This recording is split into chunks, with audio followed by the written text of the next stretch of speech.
Hey, friends, and welcome back to another episode of the Liberty Weekly podcast. I'm your host, as always, Patrick McFarlane, and today I am joined by Nick. How's it going, bud? I'm doing great, man. How you doing? I'm doing good. Thanks for coming on the show. I really appreciate it. I think I reached out to you a couple days ago, so we were able to do this on short notice. But for the folks who listen to the show who aren't familiar with your work, do you want to just introduce yourself?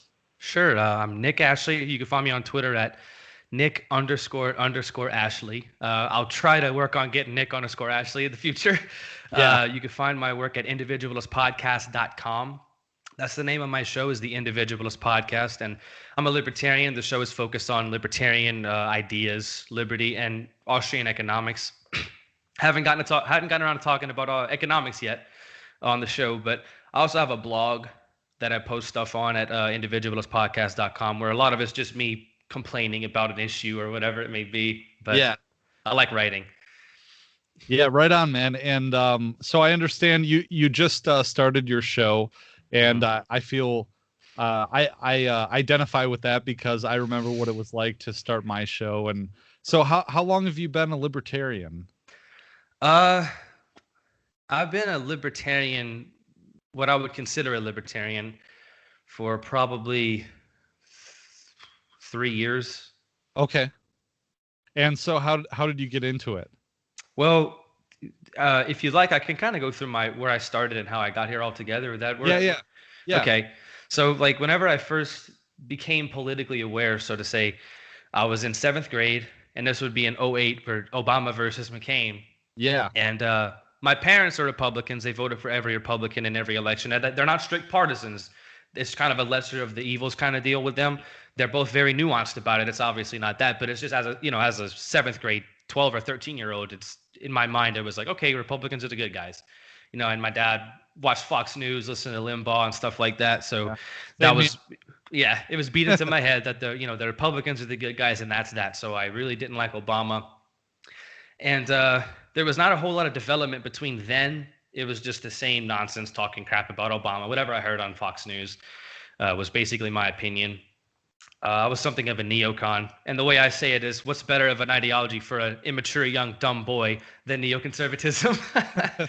But in 2012, or actually, what I would consider my first libertarian steps would be anti-war opinions. And it was not principled. It was completely in just to criticize Obama. So, for example, like I remember whenever they were talking about having no boots on the ground in Syria, I specifically remember that, no boots on the ground. And then whenever he sent, like, I don't know if it was like 3 special forces agents or something, and Fox was all over like, oh, he sent troops, there's boots on the ground. And I was like, yeah, there's boots on the ground. So it's, it kind of became where I started to criticize Obama for waging the wars after I started to learn, but that opened up the door for me to realize, like, well, maybe war isn't a good thing. You know what I mean? And that opened the door for me to accept more actual criticism of war that was more principled, rather than just thinking, oh, those are just dumb left-wingers, dumb hippies, whatever, and then between, like, I would say 2014, that's when I started college. There was really nothing. I was just kind of immersed in school at that point. And then so between then and I would say 2018 or so, there wasn't really a whole lot of development. I thought libertarianism was socially liberal, fiscally conservative, and I kind of fell into that mold a little bit. But eventually I discovered the band Backwards in 2018. Yeah. And through them, I learned about Hayek, because in one of the songs, a lyric is, "You should read The Road to Serfdom." So I bought and read that book. I discovered the concept at all of anarcho-capitalism. And through Google searches, I found Rothbard, and then eventually stumbled across Tom Woods and found his podcast. And then after that, it was like, okay, that's it. This is me, Very so cool. Here I am. Very cool. Yeah. And so, I mean, I had a very kind of similar trajectory as you. I mean, I grew up in a conservative family. What you were talking about with Obama and McCain, I was, I think, a freshman in high school. And I remember, actually, I grew up conservative, but I remember liking Obama because it was like, oh, he's young and this is new, and all those kind of things. Mm-hmm. And so it was interesting. And then as things progressed, I remember being against Obamacare when that came out, and Yeah. yeah, and so let me ask you more about your anti-war positions, because that's not where I came into it. I was Mhm. more of I worshiped the founding fathers. I was really big into that, but at the same time, it was like, oh well, my parents like George Bush and all that kind of stuff. They've learned a little bit since then, like I have. But how, as a conservative, how did you come to be anti-war? It was like I said, it was just in criticism of Obama. And then I started to realize, because my dad was always talking about how expensive, and he didn't like Bush because running up the deficit and having so much debt because of the wars, and they're wasteful and this and that. And it wasn't, for me, it didn't start out as anything principled, like a paleo conservative or anything like that. It was just a matter of disliking Obama. But that led me to think about it more critically. In other words, and start to realize, okay, we're wasting a lot of money, and what are we doing there? Why did we just kill Muammar Gaddafi? And then look what happened. Now I've been vindicated as a whatever 15-year-old I was at the time. So it didn't start out principled at all, but I'm grateful that I was that kind of hard-headed. You know what I mean?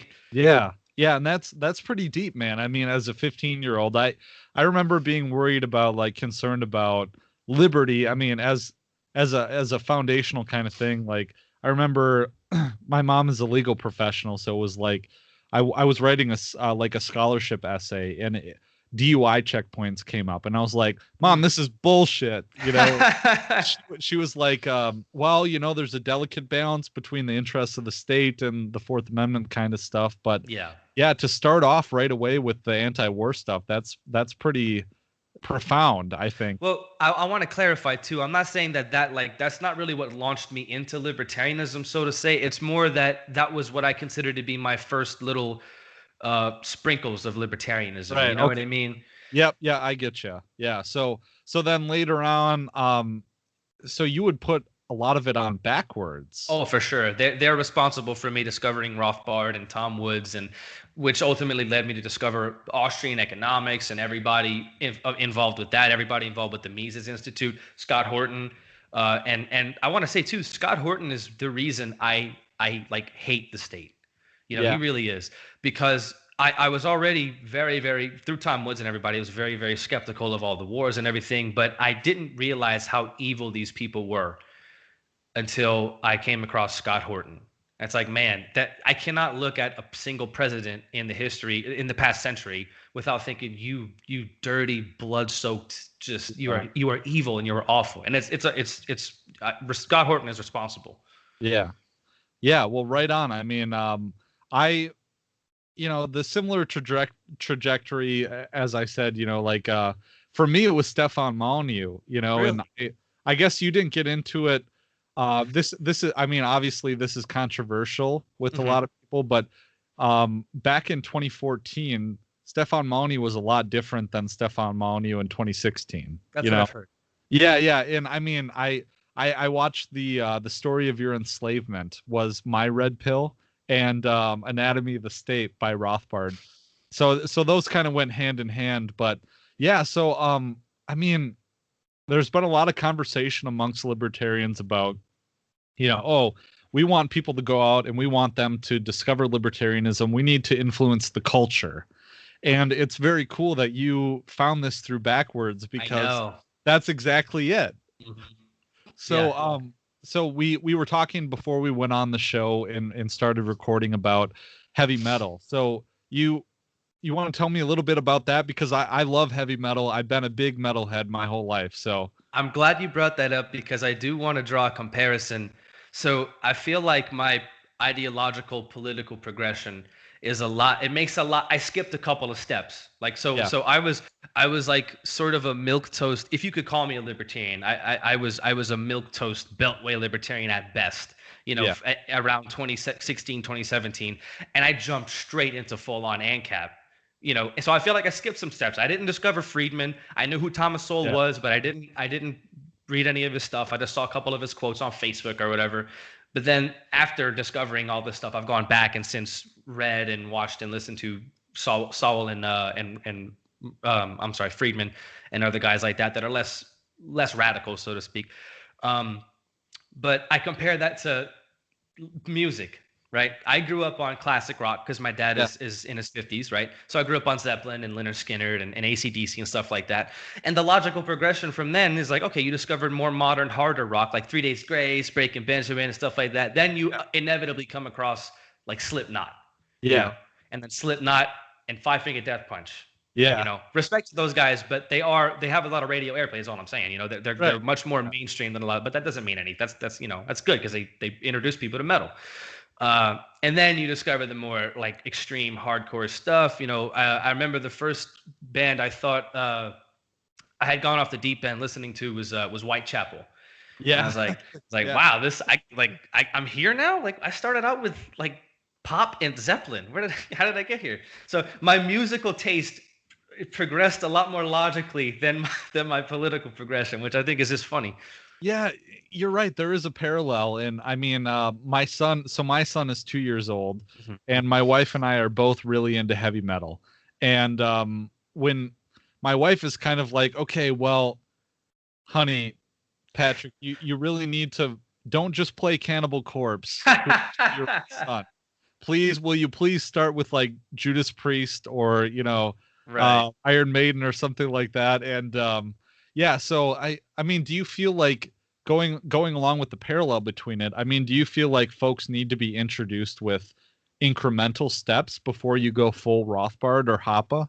Not necessarily. I think that because I mean, look, Ron Paul converted a lot of people. He probably converted more people in the 21st century at one time than any other person on the planet. Yeah, And it was certainly not a gentle introduction. yeah, He straight up told Rudy Giuliani, 9/11, we are responsible. That was blowback, on the debate stage, and didn't care who thought he was right. He just knew he was telling the truth. So that's, to me, that's not a gentle introduction at all. That's not incremental. That's a really big shock for somebody, especially somebody who grew up conservative. I could see somebody that's coming from the left. The left has had a lot of good anti-war people all this time, but the yeah, conservatives of the past 20 years have basically been neocons for the most part, or maybe not 20, because Trump kind of normalized anti-war rhetoric on the right for this century. But what I was going to say was coming from the left, you could easily see, because I've heard left wingers like say America deserved 9/11. It's like, well, obviously, I don't think anybody deserved to die, but you could understand that there was a reason for it happening. So for a conservative to hear Ron Paul say that, that's definitely not an incremental change. That's like, whoa, that's a big shock. You know what I mean? So I don't. yeah. It could work one way or the other, but I think whether somebody's going to be brought to it or not is, I don't think it depends on that. You know what I mean? I mean, it was always so. As an aside, it was always my thought when we, when we're talking about Ron Paul, a lot of people will be like, "Oh man, he's a minarchist. He's He, wacky. yeah, yeah, yeah." And I reject that because I mean, if you really listen to what he says, he's an anarchist Yeah, voluntarily, yeah, yeah. and he talks about voluntarism. He'll name drop that. So And the thing is the conversation I had with my buddy Ace, and he made a really good point that I hadn't considered. But it's like you can functionally be an anarchist in that you hate the state, but you may not think that we'll ever live in a world without the state. yeah, And I think that's Ron Paul falls into that category more so than somebody who is just I call him a moderate minarchist. And these are the people that just say, and I always say this, and people give me crap for it, but I don't care. It's the truth. The moderate minarchist is the one who says, I want the smallest government possible to accomplish blah, blah, blah, blah. Well, everybody on the planet who's ever lived is a minarchist. Nobody would say, I want a bigger government that is necessary. No politician would say that. Hillary Clinton and George Bush would both agree with that. They're both minarchists by that definition. right, yeah, So and Ron Paul would be a radical minarchist. Bastiat would be a radical minarchist. He hated the state. Maybe he just didn't think it could ever not exist. yeah, yeah. And I guess I can understand that position, even though, because I mean, I was there at one point in time. I think a lot of us were. Yeah. A lot of us don't make that jump. But so one thing, I know we just kind of came across each other and we haven't had time to study each other's work, but um, one thing I've really focused on has been what I call the evangelical phase. And I'm kind of going about this, but have you, in your libertarian activism, and maybe you're in this right now, man, because I was there too. Do you feel like you ruminate on these ideas and it's all you think about throughout the day? Oh, it's certainly like that with Austrian economics. Yeah. And especially when I hear my friends talking about, oh, the minimum wage and this and that, and I'm just like Yeah. sitting there stewing. You know that meme of the guy, he's at a party standing at the corner with a cup Yeah. and he's like, they don't know about, I'm sitting there saying, they don't know the Austrian theory of business cycle. That's me. And so Yeah. I don't know if that'll ever go away, but it's okay because I love Austrian economics and I love teaching people. I love introducing people to it, not necessarily teaching because I'm not incredibly well versed with it, but I like to introduce people to it. Yeah, yeah, for sure. And I mean it doesn't go away, but it gets less intense. You learn, things happen in your life, and I don't know where you're at in your life for now, but like I had a kid and I got married and like Yeah. full-time job kind of thing, and it kind of like, it found its appropriate place. Right, right. Now if you ask my wife that, she might give you a different answer about whether or not I've learned how to deal with it, but Yeah, I I, definitely don't. I definitely don't. I'll speak to anybody who will listen, but not a lot of people will listen, and I understand and I accept that. yeah, yeah. And I'm not going to sit here and say that I'm the most like emotionally developed type of person, because I think it takes some kind of, self-restraint to be able to take these feelings and put it in its proper place. Yeah. Just like Um with anything, I think, yeah. yeah, for sure. And but so you do feel that sometimes, like, I at the point where I kind of discovered this, it was like, okay, literally when I started listening to Tom Woods, it was all I thought about all the time, like any spare minute of any day. It was insane. So what brought you to start your podcast? And do you want to talk about like what are the things you discuss on your podcast? Is there like a unifying theme or anything like that? Okay, so the reason I started it is because, first of all, to be able to literally just to be able to speak to people like you, Yeah. and like-minded people who can have who I can have good conversations with and learn about the liberty and learn about their philosophy and stuff like that, and to get myself out there and to promote these ideas for somebody who's got no pre-existing fame or notoriety of any kind like me. What's the best vehicle but the internet? Especially with this COVID, people are starving for freedom. For one, I've been saying to this is Yeah. the best time to be a libertarian. Times like this are the best times to be a libertarian because we have the answers. Not the answers, but you know what I mean. Like, Yeah. it's so We need you. We need your right, voice. Yeah. right, exactly. So, and I like to have conversations with people. And I mean, part of my goal is being able to run in the same circles as folks like Tom Woods and like being able to meet guys like that. And for somebody, like I said, I'm not an academic, I'm not an author or anything like that. I work a regular job. For somebody like me, this is the best way for me to be able to get out there and expose myself to people and expose other people to these ideas that I love so much. Yeah. And as for the common themes, I've only had two guests, or no, I've had three guests, I'm sorry. And I like to discuss what we talked about, like the ideological progression, because that's just really interesting to me. I like to see how people got to where they are, and I like to pick their brain about what brought them there. I've had, similar paths where, because, it's always a question that comes up, even if you've been doing this for 5 years or 6 years, when you meet a new guest, you're kind of like, okay, well, how did you find this? And because we all primarily have that in common. And I mean, do you agree with this? But it's such a mind fuck, if you'll excuse my use of words, but it isn't it? I mean, it just turns everything upside down. What do you mean, discovering the ideas and everything? Yeah, yeah. Yeah, Do you agree with that? yeah, I understand what you mean because there's certain things. I mean, I'm gonna bring it back to economics again, but Yeah. like, there's certain things that I can't explain, but you just see it. It's like, oh, I got it. And I get that more with this philosophy of libertarianism and anarcho-capitalism, whatever we call it. There's a lot of names for it. They all mean a lot of, they all mean the same thing basically, among the right people anyway. But I get what you mean. Yeah, it's like you're just sitting there thinking, well, the red pill is the red pill for a reason. You Right. know what I mean? Yeah.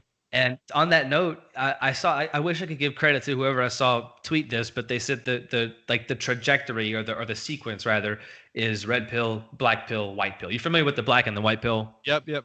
So red pill, you understand, okay, this is all nonsense, or you see the truth, whatever.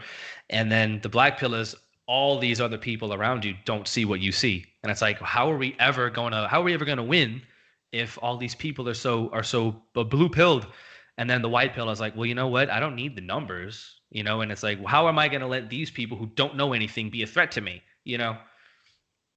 Man, it seems like you're just you're blazing through all the steps that took me like years to go through, dude. I know, man. It really is crazy. I'm shocked that because I was fairly black pilled for a little bit. I think that's natural. Just Yeah. to be pessimistic, but it's the same. Just to say, what I just said. It's you see all these people that are want to continue either like continue the wars. They buy the lies about people still think that WMDs were real for Iraq. It's like, dude, but you look back and it's like, well, people just go along to get along. You don't need the whole entire nation to believe what you believe to make that happen. And that's been proven, no revolution. I don't want to say revolution because there's violence implied a lot of the time, but it's the most appropriate term I can think of. But no revolution was ever carried out by a majority. And the American Revolution, the Bolshevik Revolution, two polar opposites, obviously, but Yeah. two of the most notable examples that I can think of off the top of my head. And it's not about having the most people; it's about having the right people. Most people just kind of in 1840 they would have been defending slavery. In 1940 they would have been in Nazi Germany. They would have been reporting Anne Frank for hiding. And in 2040, if we somehow reach a stateless society in 2040, they'll be defending statelessness to their grave. Yeah. Yeah, it is. I've I think my black pilled, it was always I listened to too much Peter Schiff. I don't know if you listen to him at all. I love Peter Schiff so much. Yeah. I could listen to him all day, but he definitely does crash every time. Crash. Yeah. And Bitcoin. And, oh man, it's all right. Relax. I mean, I can remember one time I lived in St. Paul, Minnesota with my now wife. And she went to get her hair done. And I remember sitting in the waiting room waiting for her to get done, and I was reading The Real Crash by Peter Schiff. Anyways, I mean, I read through like, I don't know, a quarter or half of that, and I was like, babe, shit's gonna hit the fan. Like, we need to do something. And yeah, man. Peter, are you a crypto guy at all?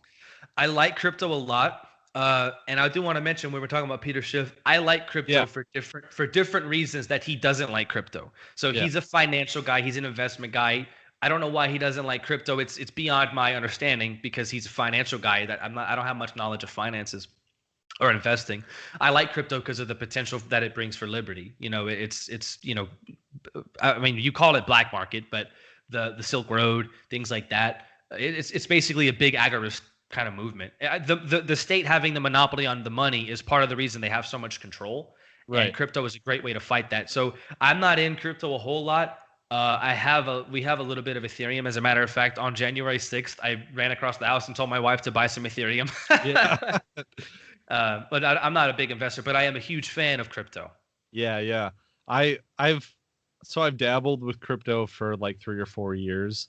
Now in the last 2 or 3 months, I've really gotten into it, and I've been able to like 5 or 600x or no percent. Sorry, so 5 or 6x like my holdings, but. It's been fun to get in on it, and it's like, I kind of understand where Peter Schiff is coming from, but I think he doesn't really fully comprehend the technology behind it. Like his son Spencer Schiff. I don't know if you follow their rivalry on Twitter. Oh, it's so funny. I saw one where they were tweeting back and forth, and then Jeff Dice jumped into the conversation. He was like, yeah, he was like, it's great to see a father and son spending time on a Saturday evening. And then Spencer Schiff tweeted a video, and he put, yep, and it was him. And then he turned it over, and Peter was right there. They were sitting next to each other. Yeah. That's so cool. Oh, that made me laugh so hard, man. One time, I think it was 2016, I went to Freedom Fest in Las Vegas, and Peter Schiff was there, and I think I met him just briefly. And one of his sons was there, and I don't know if it was Spencer or not, but I was so like starstruck that I asked his kid a question, and I was like, so how's school going? And he's like, dude, it's summertime right now. And I was like, yes, you're right, it is summertime right now. So yeah, that was embarrassing. Anyways, Yeah, man. So cryptocurrency, yeah, it's a weird thing. I think that like the learning curve is so high. Do you feel like it was like a barrier to entry for you? What do you mean? Just learning about what it is? Yeah, yeah. No, I already had some money in Robinhood, the stock trading app. So I was like, I'll put some in Bitcoin. It's just a casual thing for me, and I'm not. I have a buddy that I work with who's really into it. So if I have questions, I ask him, or he'll give me a source to go look at, a YouTube channel or a website or whatever.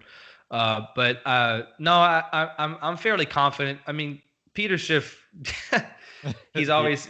It's like the first big crash went from 20,000 down to, I don't know, was it like 8,000 or something like that yes, back in yeah, 17? yeah. But now the big crash is going from 58 grand or however much it was down to 45. It's like, I mean, dude, that's money. The US dollar hasn't done that. Like the US dollar hasn't increased in value, you know? I don't know what the problem is with diversifying. Like this is a big criticism of the Austrian economists is that like, okay, well you say a crash is coming, you're Chicken Little, you're running around saying the sky's gonna fall, the sky's gonna fall. Well, in the meantime, we're all making massive profits in the stock market right now. Yeah. And if you talk to any real Austrian economists, they'll be like, like the guys from the Mises Institute, like I'm thinking Ryan McMaken, others in particular, Lucas Engelhardt, he'd Yeah. say like, okay, yeah, well, I mean, okay, participate in the stock market. That doesn't, we can't predict when a crash is going to happen. We just know Mhm. that, okay, all things being equal, this is the result of this given policy. Right. So it's a little bit of a straw man, but at the same time, it's like, okay, Peter Schiff, right now cryptos are booming. You can make a lot of money in cryptos right now. Whether Hmm. or not you think it's ultimately going to go to zero, why don't you just participate? Why not both? Yeah, I just think that he's got a vested interest. Not to, I mean, this is gonna sound like like insulting or slandering or whatever, but I Yeah, don't mean it that way. I just think I he's get got an you. interest because he's a gold guy.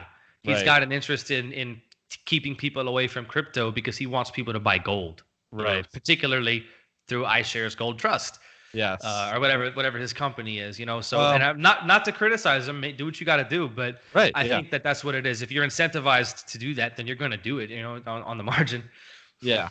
Well, and if you're a true believer, I if like I said, diversify. I've had some holdings through I'm trying to think of what's his company, goldmoney.com Oh, or that's what something. it is. Gold money. Yeah, Yeah, I I had think. some holdings through that and it was like I just can't remember what I did with it, but yeah, so why not both or anything like that, but so what do you to switch gears a little bit, what do you think, how do you feel, how have the lockdowns affected you in Georgia, and what's your outlook for the future?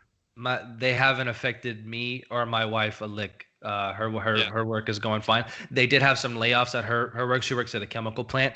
They did have some layoffs there, which a lot of oil field stuff uh, comes through her plant. But so there was some layoffs of some of the newer people, but I think that they've hired almost all of them back, and the only ones that didn't come back already had other jobs at the time of the reaching out to rehire them. So she wasn't affected. She worked from home every other day for a little while. Nothing too major other than masks. Nothing's going on here. And there was a small point at my job where I'm a mechanic. So if you're familiar with how mechanics are paid, is paid by the job. So it's like if you do something that pays 2 hours, whether it takes you 1 hour or three, you're getting 2 hours. You don't get Right. paid by the clock. You get paid by the book. So there was a time where I was like, okay, well, if stuff's gonna slow down and I'm gonna be sitting around and only making 15 hours a week, being there for 40, it's like I'm just gonna stay home. And I told my boss that, and I was like, look, you'll be able. We're not hurting for money. We're doing fine. We have savings.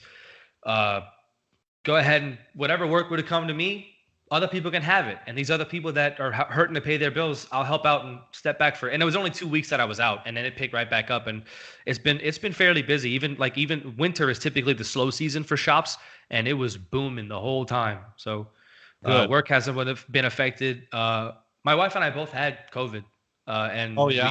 we were. I mean, I know we're only two data points, and obviously you can't base anything on what we say, but for both of us, it was a mild chest cold. You know, Yeah. When did you have it, if I can ask? I had it. Man, I started feeling symptoms on Christmas Day. On Like just this past December. Yeah. Okay. Mm-hmm. So I know this is like kind of a thing, but I swear to God that my wife and I both had it in February of 2020. Yeah, right at the beginning. A lot of my friends too. Yeah. Yeah. I mean, I was on the couch for a whole week. I couldn't get off. It was the worst fatigue I've ever had. And, horrible cough and stuff like that. That's not to say that COVID is like a big deal. It was just like a bad flu. It sucks. It does suck for most people. It didn't suck and I tell people this, and I'm not exaggerating. I've never had a cold that was that mild. Every cold I've ever had was worse than that. And I got lucky. I understand. It's like I'm I got a good roll of the dice, and so did my wife. She lost her taste and smell. Mine was dulled but never gone all the way. But the thing about that is I always lose my smell, and that takes away a lot of your taste whenever I have a cold. Right. So that wasn't, the most miserable symptom for me was, for some reason, my sinuses were like burning, but it was like a cold burn, like the cool, refreshing air that would normally feel good really hurt. And I was laying in bed, like covering my face with my blanket to try to breathe some warm, moist air. That was the most miserable part, was trying to go to sleep with that. But other than that, I had a mild sore throat, a mild cough. My sinuses were completely clear the whole time. I did have one day where I was really just knocked out in my chair here. But other than that, just took some Tylenol to keep my temperature down, and that was it. I feel like that's like a weird part of it, is that it affects everyone differently. Mm-hmm. Like, I don't know. I've anecdotally, I get into conspiracy a little bit. Like, I try not to go off the deep end, but I'm kind of like, well, all these policies don't make any sense. Agreed. I feel like that's by design.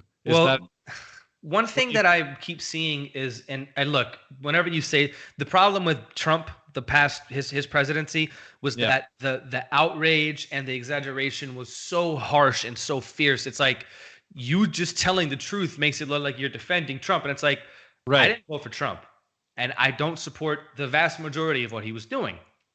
But you cannot blame him for not having some sort of sweeping legislative plan for COVID, because it's obviously going to affect Wyoming or Montana. Let's say Montana, the least population density, if I'm getting that right, the lowest population density in the continental states. Obviously, Alaska's probably lower, but they don't count. They're Russia. But they don't need the same legislation or mandates or what have you as New York, or as Louisiana, or as Texas. Like, there's no reason for that to have been handled on a federal level, other than maybe restricting travel, maybe. But I don't think, because the thing about it was, if you remember, he was getting claims, accusations of xenophobia for suggesting travel bans. And it's like, the one thing that I think might have been the right move, he gets crap for.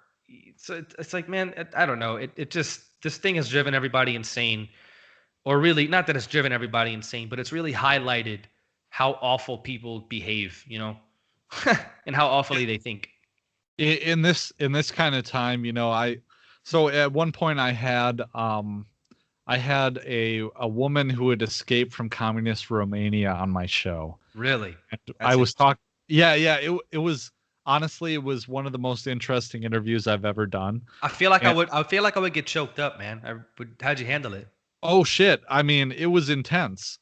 And we didn't, there was so much to go over that we didn't even get to her actually escaping. Really? Okay. Like the actual story of it. I mean, I need to have her back on, but Carmen, for the listeners, Carmen Alexi, I can't remember exactly which number the podcast was, but if you go back and search, but she was like, I mean, everyone says that a communist society is more caring, that it's more, that's the propaganda, right? Is they want to say that. But she said, it actually brings out the worst in people, because their material existence is so poor that they need to lie, cheat, and steal to get any kind of upper hand on their whole personal situation. So it feels like, when we're going through the situation where you're put in a situation where you have to act like an animal to support your family, it seems like there's a parallel there. And the fact is, And Michael Malice talks about this a lot, is low status people given just a hint of authority or some way to dominate other people, they're Yeah. going to take advantage of that. And you've seen that with the mask stuff, hollering at people, getting in their face for not wearing a mask. It's like, if you're scared because they're not wearing a mask, don't get in their face. Stay 6 feet away or whatever. Stay 20 feet away. What are you doing? So Yeah. and I wrote a blog piece about this. I read a I had read a headline and I didn't believe it at first, and it was in Canada. It was that a 80-year-old woman was escorted by security from a hospital for holding her husband's hand. So her husband was a Alzheimer's patient, and he had advanced. He couldn't really communicate other than like squeezing your hand or giving you a hug.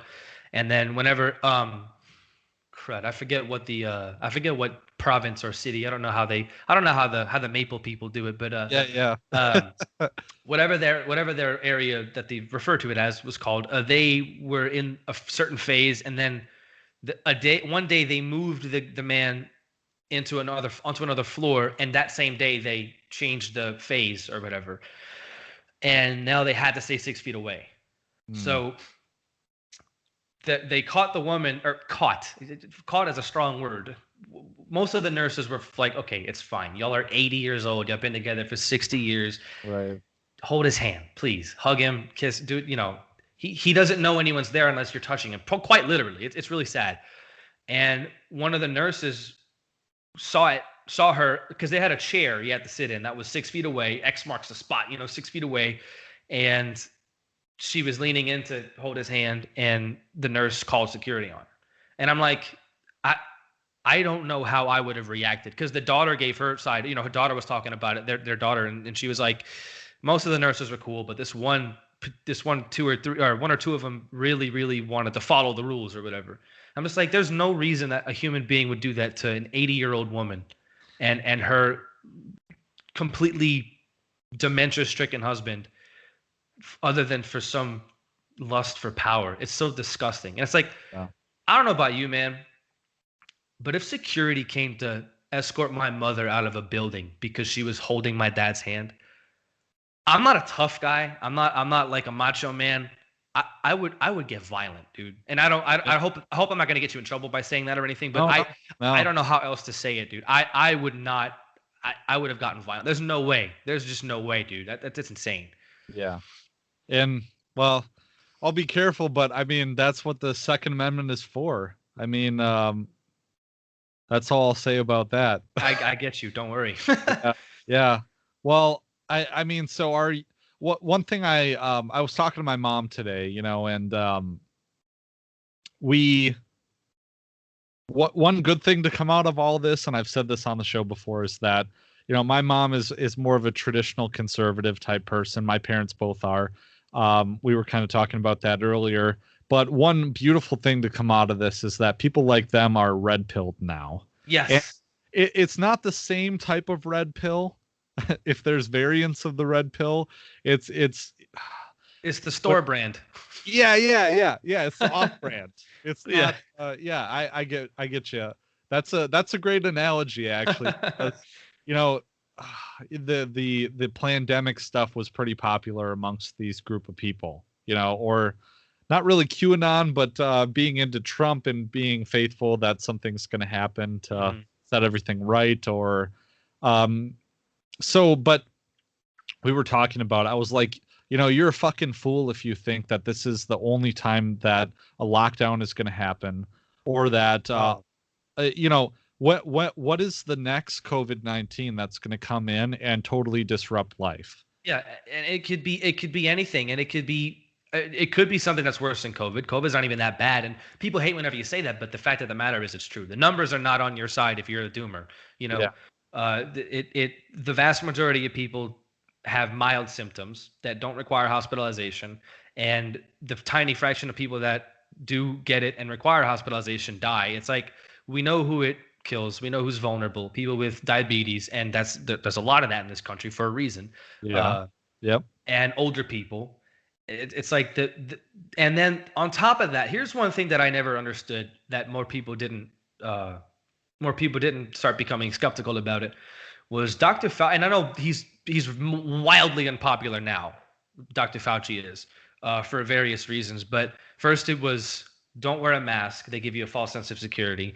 Then it was wear a mask because it protects you and the wearer. And then it was wear a mask because it doesn't protect you. It protects everybody needs to wear a mask because it protects not you, but it protects the people around you. And then later it was wear 2 masks. And then it came out and admitted, well, originally I lied about not wearing masks because I didn't want them to be sold out and bought up by the, So it's like, how this guy has any shred of credibility from that alone? From that alone, like if you listen to him speak on CNN or whatever, he's completely weaselly with the way he speaks. It's like he doesn't know what he's talking about, which is insane. This is the ultimate authority on this, and he doesn't. And on top of that, the lying. It's like, how does he have any sense of any shred of credibility left among regular folks? It's incredible. I think it's this cult of scientism. If you have any other ideas about it, please by all means interrupt. But I mean, shit. I don't have any other ideas. But on that note, I do want to say one thing. I'm sorry if I'm cutting you off here, but yeah, the double mask thing. Eric July made a video about this, and they use simulations to say that it protects you in the wearer. They use simulations and mannequins, and they extrapolate from those simulations and test on. I mean, I don't even know how you would test on a mannequin, but the science actually says openly, well, there's no way to study this and prove that it's actually effective, but do it anyway. You know what I mean? Like the science actually doesn't have any basis, really. So I whenever I type out the science, I always put the little TM at the top because it's a brand. It's not even a real thing anymore. Science C with the what is that? Copyright. Yeah. Well, I mean, forgive me if I'm taking too far of a step here, but shit, I mean, if you go into the global warming models, it's all climate, it's all models is what it is. It's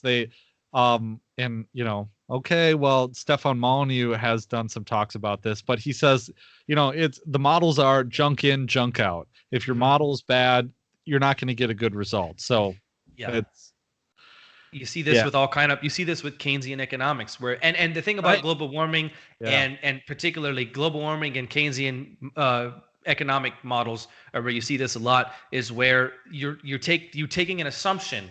So for example, if the assumption is carbon dioxide will increase the temperature, well then the model showing carbon dioxide is going up is going to, you know what I'm saying? Now, I'm not saying that's not correct, but I'm saying that's a pretty broad assumption to make because that's not even a settled factor, And for Keynesian economics, it's like they assume certain things like the Keynesian multiplier. I don't know if you're familiar with that, but they build into their models that their models are correct. For example, GDP, they count a lot of times they'll count government spending as GDP. Well, it's like if you're basing the health of the economy off of GDP, then the government spending a bunch of money. For example, they use this for how World War II spending got us out of the Great Depression. It's like all you're looking at is a GDP and you're factoring in all the military spending that went into that. Well, obviously, if you're saying, well, GDP means a healthy economy and look at the GDP here. So we obviously had a healthy economy. So it's like, you can't do that. And they do that with a lot of stuff.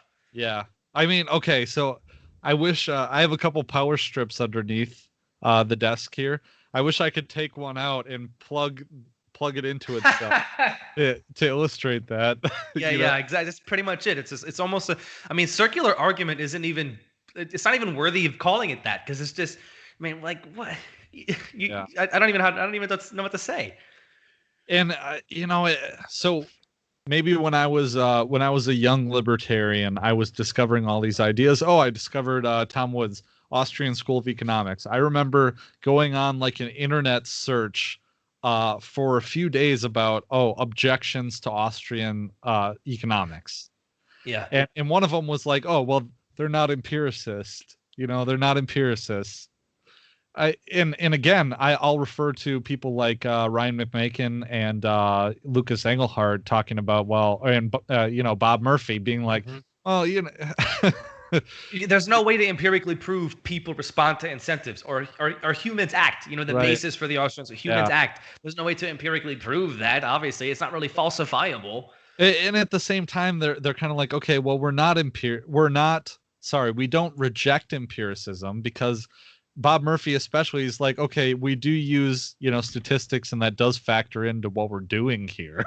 Yeah, It's obviously, you have to know the numbers if you're going to talk about the Federal Reserve increasing the money supply, driving down the interest rate. You have to know the empirical numbers for that. Not to mention, have you read America's Great Depression by Rothbard? yeah, yep, He yeah. delved so deep into the sheer numbers of like the time. I don't remember what the term for it was, but savings accounts.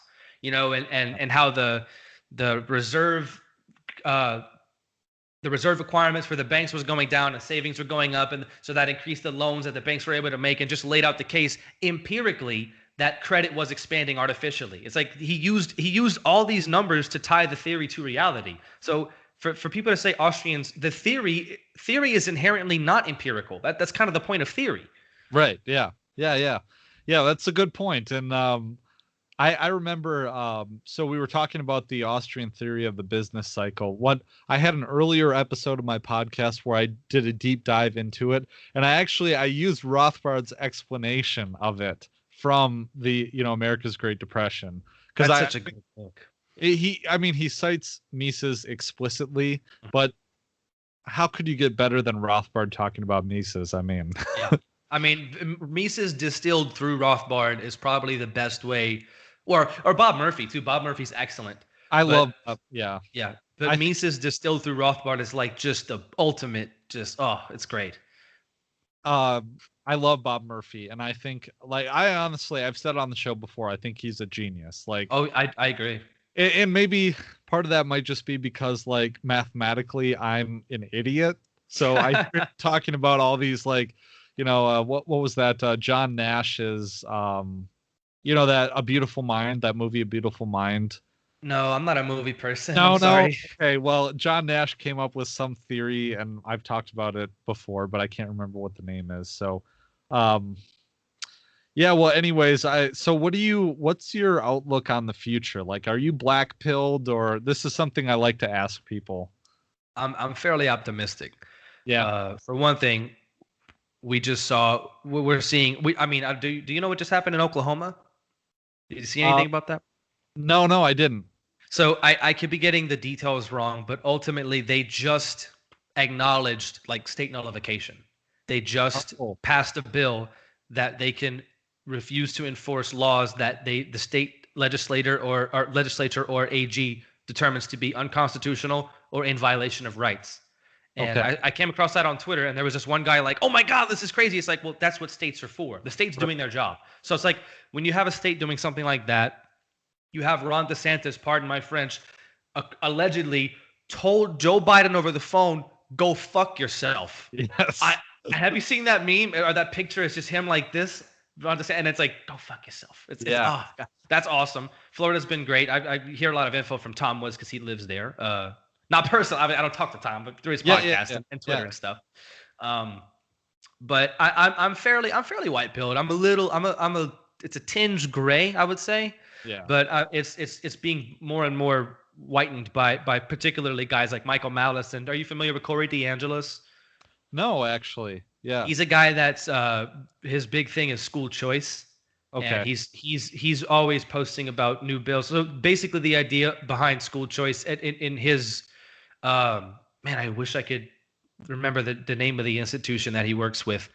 But if you look up it's not 10th Amendment Center, is it? No. That's no. I did see you had Michael Bolton on your show though. I like that guy. He rules. He's awesome.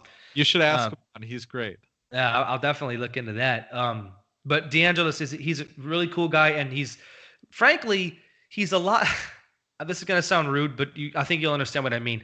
Yeah. He is a lot less like spurgy than a lot of libertarians are. You know what I mean? Yeah. He's so cool, calm, and collected. He never gets emotional. He's always got the facts to back up what he's talking about, and he's always just delivering these delicious just smackdowns of people on Twitter who are like, we need more funding for schools. Look what's going on. And then he'll just be like, look, we've increased the funding tenfold since the 60s, inflation adjusted. And they're like, well, they don't know what, they don't reply, or they don't know what to say.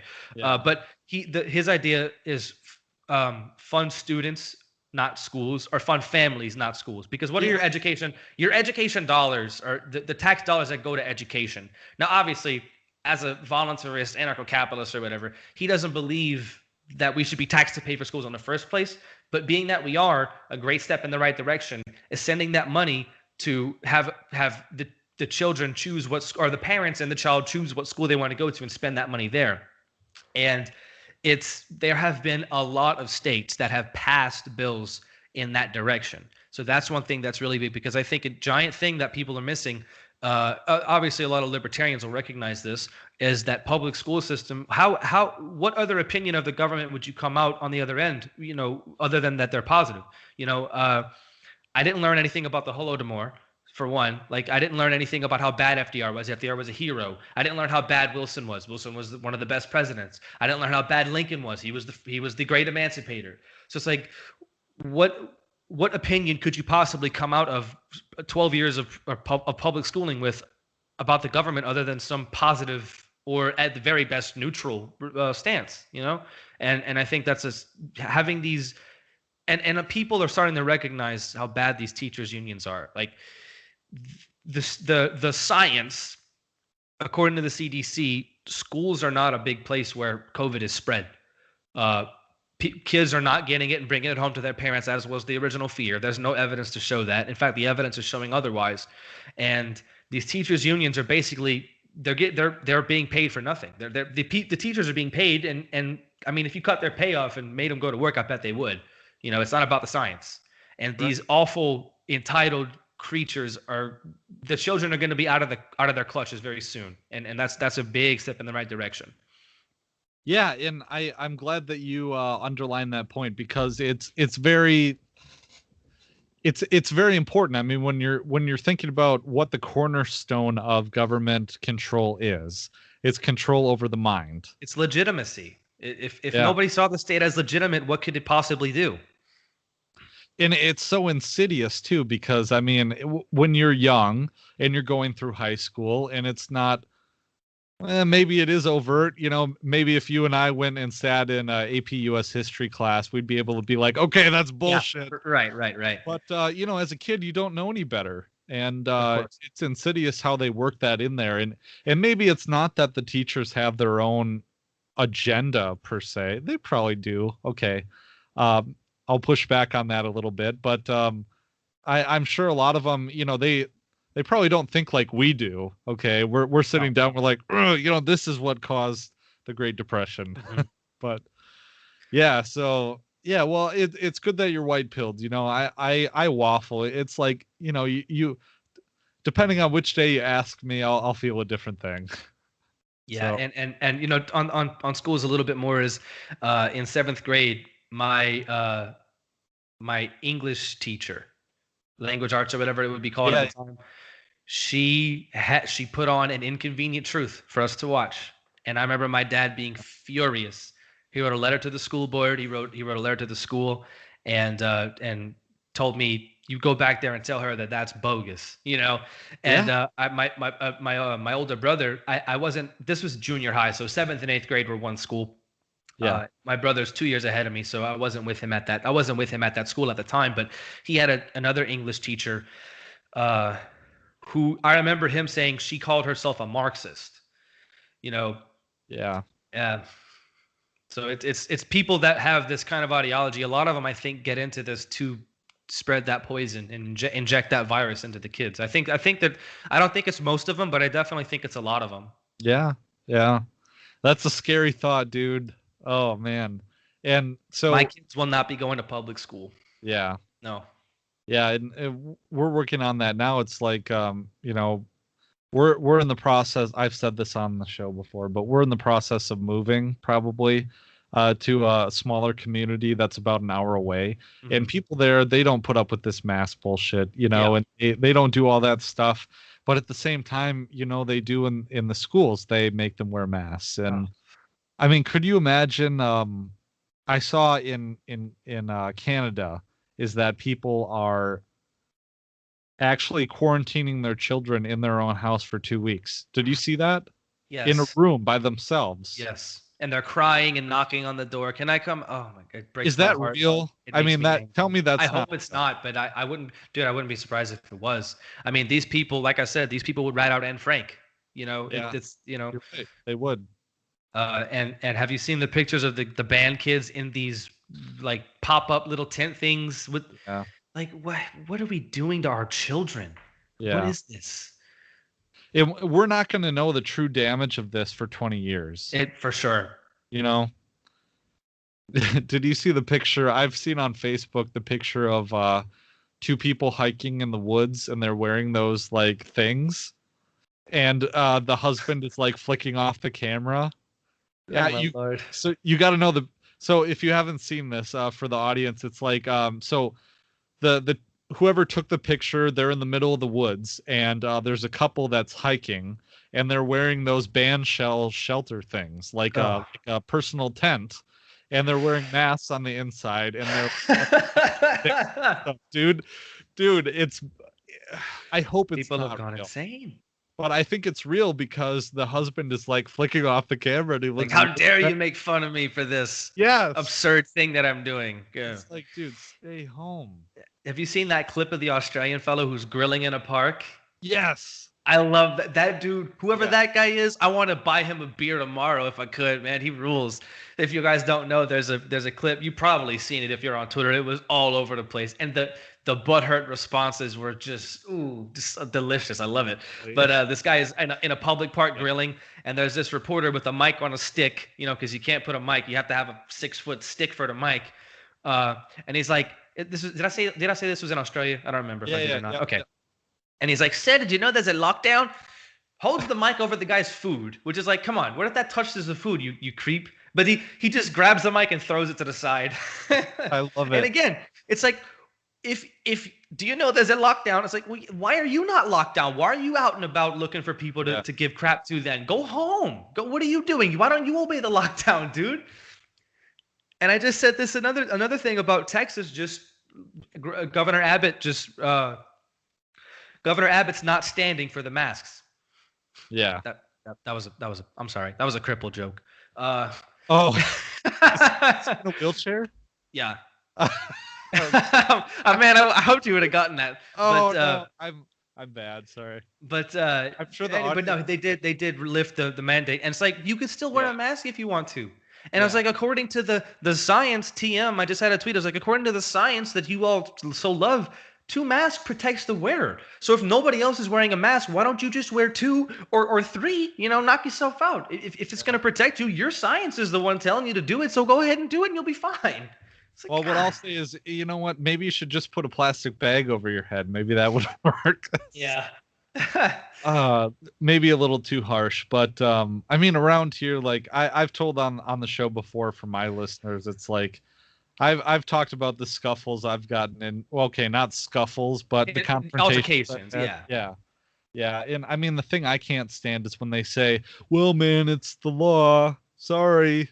Like I said, they would have defended slavery in 1840. You're right. They would have. They just go along.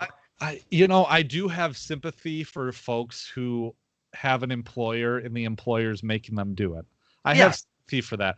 If that happens, come up to me and be like, "Man, I'm so sorry to do this, but like, I have to feed my family. Yeah. I have to ask you, can you put a mask on?" And I'd be like, "Okay, man, sure." Mm-hmm. But when they're like, "Oh, it's the law," I'm like, "Okay, well, have you heard of the Nuremberg trials?" Yeah. I don't know, man. It is really crazy. I had a point. I forgot. Oh, that's what I was gonna say. It's surprising how much, because me, I'm not antisocial by any means, but I'm not the most social person. Like, I don't like crowds too much, but it shocks me how much I miss just seeing people's faces. Like seeing, I made this melodramatic post on social media where I was like, I miss seeing a grocery bagger growing his first little peach fuzz. It's like, I've been there, buddy. I miss seeing the cute girl smiling at me because we awkwardly made eye contact. I miss seeing the handsome man with a nice beard. It's like, you rock, dude. The old people who with the laugh lines. It's like, I'm surprised at how much I miss that stuff. Just seeing people's faces. It really is shocking to me. And then my wife and I were out to eat recently. And in the restaurant, you don't have to wear a mask because, you know, whenever you're eating, COVID doesn't transmit. But Right. Exactly. the waitress, I hadn't looked up and saw the waitress before whenever she was bringing our food. And you know how in restaurants, people will run food for the waitress or whatever. And I looked up and it was a girl with red hair. And I was like, oh, is that our waitress with the red hair? And she was like, yeah, I recognize her mask. And I was like, No. that hurt. I was like, that hurt me more than I ever would have thought. That hurt my heart. You know, it's like, God damn, I never would have thought that in February of last year that we would have come to that. Identifying people by the mask that they're wearing. That is so upsetting. You know, like at that time, even I was like, okay, well, maybe it's the smart thing if we all, stayed home for 2 weeks. Like, I wasn't against forcing it or anything like that. I'll make that caveat, but it was scary, dude. I mean, you probably agree with me. It was like they were bringing in ships to New York City because they were afraid of the overflow and stuff. It was scary, but then, I mean, very quickly it became apparent to me that this was all BS. Yeah. And the thing is like, there's not really a right answer because the lockdowns aren't, some of the most harshly locked down states or counties or countries even had some of the worst results. And some of the, Florida, we can all point to Florida, and people want to, I have seen the same people who call out like everybody who's mildly conspiratorial as QAnon people. These same crowds will be like, oh, Florida's hiding their numbers. It's like, well, but what? But yeah. Florida, they're not doing the best. They're not doing, I will say that they're not doing perfect, but I think that they definitely had way better results at a minimal cost to freedom. And if you look at New Jersey, New York, California had some of the most draconian lockdowns, and New York is ruined. I mean, New York City is destroyed from this stuff. It'll never be the same. Yeah, and I don't think California will either. It's like, what is the allure of going to a place like this if this authoritarian nonsense could happen and just ruin everything that's good about the state or the city? But in Florida, people are flocking to Florida. People are flocking to Texas with good reason. So, crap, I keep on going on tangents and forgetting. It's none of the numbers make any sense. Like, and nobody can just admit, I don't know. I don't know what the answer is, or I don't know why Japan never had that big of a deal. I don't know why there's this doctor that Tom Williams has had on his show called, his name is, Martin Koldorf, I believe. He's a Swedish doctor. I think he's actually an epidemiologist too. I could be getting that wrong. Yeah. But he was saying, like, look, we have to introduce into the conversation that, like, a pre-immunity. So, like, coronaviruses, the common cold, the flu, those are coronaviruses. But this COVID-19, maybe if you've had the flu before, you have a little bit of extra advantage against the COVID-19 because of the antibodies. Maybe they're similar. It's like, so maybe that's why. And, East Asia, they've been doing okay. And for the most part, particularly Japan, it's like areas like that have had SARS. And I mean, it's SARS-CoV-2 or whatever, but right. SARS. So maybe them having that before gave them the antibodies that gave them the edge against COVID. And that's why they didn't have that many deaths. We don't know. And nobody's willing to say, look, we don't know. You can't. I mean, that's kind of a rule for powerful people. You can't admit when you don't know something, and you can't admit when you were wrong. So they're following the formula. Right. And it works. And, I was going to say, though, that I just had the last episode I published was with John Odermad from Finding Freedom, used to be Felony Fridays, Lions of Liberty, but he made such a great point. He said, people are not convinced by graphs, and he specifically talked about, the COVID-19 numbers. People aren't convinced by empirical evidence. The random person is. Maybe you and I, as spurgy libertarians are, but regular people aren't. They're convinced by emotional stories, and you would think that these stories of Canadian mothers locking their children in their homes for 14 days would convince folks that this is nuts. I mean, how could you kind of alluded to the fact that you want kids, right? Mm-hmm. And I got, like I said, a 2-year-old and one on the way. I can't think of anything. The first time you see your kid, oh man, it's all about them. Yeah, it's going to be wonderful, bro. It's going to be wonderful. And imagine doing that to that kid. I mean, yeah, exactly. It's and, just and being called selfish if you don't want to. right. Imagine that. And that's like the point I made. I talked about my melodramatic mask social media post, and it's like the point I made at the end was like people that are uh, beating you over the head with this stick of wear the mask, progressive science, whatever. These are the people that are going to call you selfish and that you lack humanity and that you lack compassion. But it's like, no, I'm so heartbroken by these masks because I so starve for humanity. I so starve for the compassion. My heart burns with compassion. Like I want to see these people and I want people to be happy and living their lives. It's the Yeah. complete opposite of selfishness. Yeah. I mean, imagine suppressing that. Imagine suppressing the most of what makes you human. Yeah, Yeah. it's so Yeah. foundational, you know. So anyways, you got 15 more minutes? Yeah. Okay. How I'm curious, so your brother's 2 years older than you. Hmm. Do you have any other siblings? Yeah. I've got a younger brother that is 3 years and a couple of months younger than me. Okay. Are they libertarians? My older brother's a cop. I don't know. Okay. My dad's Yeah. gonna be watching this, so I'm sorry, Dad, but my younger brother, I actually recently introduced him to Tom Woods, and he was like, "Dude, he makes so much sense," and I was like, Nice. "Yeah," you know that Jack Nicholson gif where he's like, "Yeah," Yes. that was in my head. But my older brother was always pretty good on stuff. I just think he's a cop because it's a good job with good benefits and stuff. Yeah, yeah, People yeah. have their own personal, but he Right. was always good. He was always good on a lot of issues. Um, I haven't really spoken to him about this kind of stuff in a while, but my younger brother was never really political. I mean, Yeah. but my older brother was always fairly political, and I know he likes backwards, so I know he likes Eric July, so he's probably fairly libertarian. Yeah. Yeah. Well, then, I mean, that type of person is probably the one that we would want to be a cop. Yeah. Yeah. It's like, are you familiar with Walter Block? Yeah, yeah, yeah. He's got the defending the undefendable, and it's or no, yeah, and one of them is one of Yes, I know what the you're talking about. Yeah. the corrupt cop or whatever. It's like, well, yeah, you want the one that's gonna break the law to not punish somebody for doing something that's not wrong or whatever. You Yeah. know, I'm not calling my brother corrupt or anything. I'm just Yeah, you yeah, could yeah. be a cop that's corrupt in the legal sense, but moral. It makes you moral to be Yep. corrupt. Exactly. And I Mike Tilden is someone who used to have a libertarian podcast. It was called The Battle for Liberty. And when I first got into the scene, he had his show and he was a cop, and he's one of my good friends actually who talked about, his experience and coming to libertarianism and all that. Rayford Davis is another good one. I don't know if you're familiar with him, but I think I interviewed him. I'll put it in the show notes. But yeah, man. So my sister is 4 years younger than me, and she got, she was never really a political person either, kind of like your younger brother. But once this all started happening, man, I mean, she hated that critical race theory that they were teaching her in undergrad.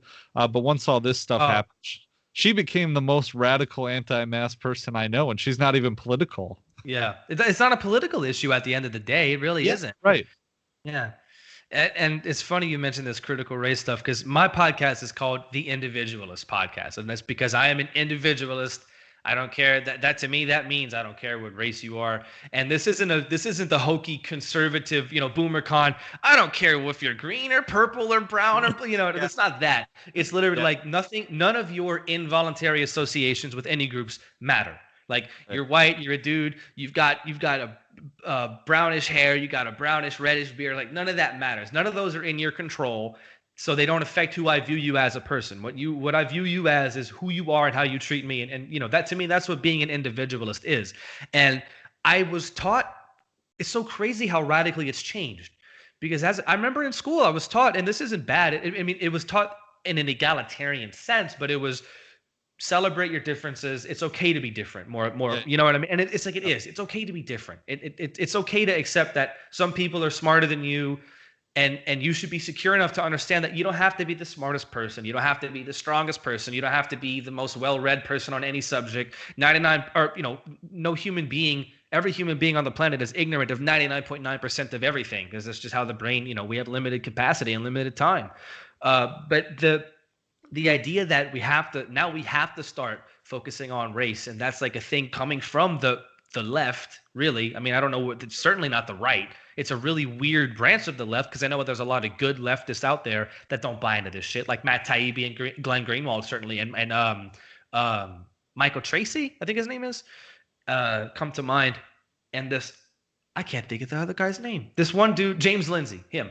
He's a lefty. He's not hardcore or like radical or communist or anything, but he's on the left for sure. And it's like there are definitely good left wingers who are really good on this stuff. But it's certainly not coming from the right. So I wanted to say that just so people aren't like on the left saying, "What are you talking about?" I don't espouse. Like I know that's yeah.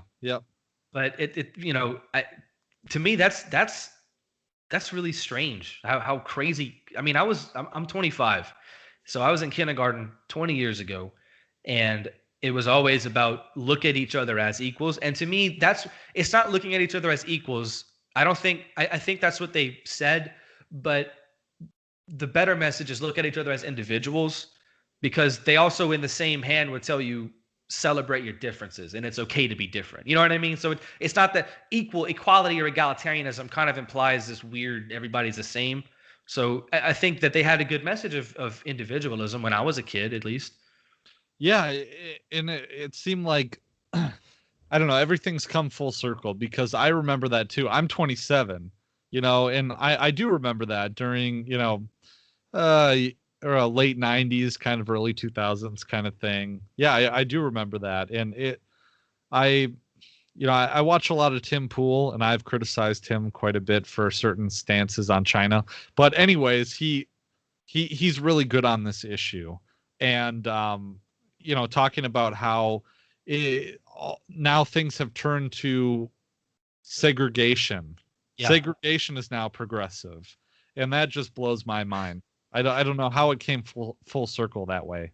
It's funny because I when I started to become more politically aware and understood what when I was in college, I had an English professor, the typical liberal lefty, whatever, progressive, and I got to thinking about it, and it's like, where are they going to stop? Like at a certain point, you have reached and I don't like the word utopia because people apply it to libertarians too, but at a certain point your progressivism like has to stop somewhere, right? Like you'll reach a point where everything is good by just by definition. So where are you going to stop? And it's like, well, they're not stopping, they're going back the other way. Right. Yeah, you're so right. And go ahead. Well, I was just going to say, so like, people talk about horseshoe theory. That's absolutely not true when you're talking about classical political spectrum, as in economics and authoritarianism. That's absolutely not true, horseshoe theory, but it is true for the cultural spectrum. I firmly believe, because you have like the alt-right would be on the far right. They're white nationalists, white people. It's all about race. And then if you go the other way, all the way to the cultural left, it's like, well, they're talking about it's all about race and it's all about sticking, support black businesses. White people shouldn't shop at black businesses, and I think you know what I mean. It's cultural horseshoe theory is real. Oh yeah. And I was gonna say though, it seems like progressivism is just so interesting because it always has to be going somewhere. It can never be like satisfied with the status quo. It's always more and more and more and more, right? But what does more become? And with conservatism, it's kind of about preserving the status quo, but if you read Hoppe's The Theory of Socialism and Capitalism, he really does a great job. And I think in chapters like 3 and 4 and 5, dissecting, what's the problem with socialism? What's the problem with socialism in conservatism is like this fascist preserving, or the feudalist, preserving of the status quo. So, we're coming up on time here, man. Anything else you want to mention about your podcast? No, just if anybody wants to reach me, my DMs are open on Twitter, and I have an email that's on my website that you can contact me at if anybody has any inquiries about wanting to be on. So I mean, that's how you reach me, was on Twitter. So, and I'm really happy that you had me on, man. But no, I've said everything that I could say. Just individualistpodcast.com. Twitter is at Nick__Ashley. That's where I'm at. Right on, man. And I think well, in fact, I know you'll find this, but my favorite part about doing this is meeting wonderful people. And it was really good to meet you and talk to you tonight, Nick. Thanks so much for coming on. I really appreciate it. It was an honor, man. Thank you very much. All right. Well, everyone, you can check this out. I think it'll be libertyweekly.net/157 should be the show notes page. So go check out Nick at the Individualist Podcast, and we'll catch you later. Peace out, Nick.